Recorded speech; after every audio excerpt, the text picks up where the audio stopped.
ხულოს მუნიციპალიტეტის საინვენტარიზაციო კომისიას 112.026 ლარის ღირებულების ქონების დანაკლისი აღმოაჩნდა. ამის შესახებ დასკვნა სახელმწიფო აუდიტის მიერ გამოქვეყნებულ ანგარიშში მოხვდა. სამსახურმა 2014 წლის მუშაობა შეისწავლა. აუდიტის ინფორმაციით, ფაქტი სამართალდამცველებისთვის უცნობი დარჩა.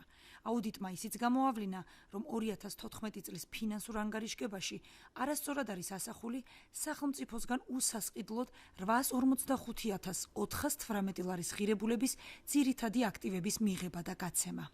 ხულოს მუნიციპალიტეტის საინვენტარიზაციო კომისიის მიერ გამოვლენილია 112.026 ლარის ღირებულების ქონების დანაკლისი. ამასთან მუნიციპალიტეტის წარმოდგენილი ინფორმაციით, მასალები გამოვლენილი დანაკლისის შესახებ სამართალდამცავ ორგანოებში არ არის გადაგზავნილი.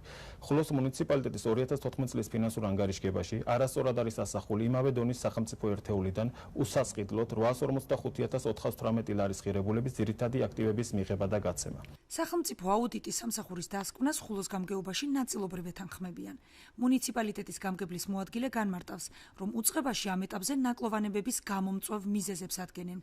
ლაშა ბოლქვაძის თქმით, ცდომილება სამშენებლო მასალების განაწილების საკითხს ეხებოდა.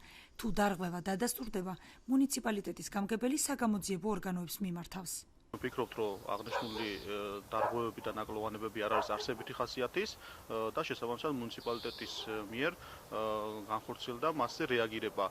რაც შეეხება დანაკლისებს, მიმდინარე ეტაპზე მუნიციპალიტეტის მიერ მიმდინარეობს დამატებითი სამუშაოები, გამომდინარე იქიდან, რომ დანაკლისების უმეტესი ნაწილი წარმოადგენდა მასალებს, როგორც არის მილები და მათი გადამოწმება იმ პერიოდში, როდესაც ინვენტარიზაცია ჩატარდა, შეუძლებელი იყო, მიმდინარეობს აღნიშნულ ეტაპზე და უახლოეს პერიოდში იქნება საბოლოო შედეგები. აუდიტის მასალების შემდგომი რეაგირებისთვის აჭარის ავტონომიური რესპუბლიკის პროკურატურას უკვე გადაეგზავნა.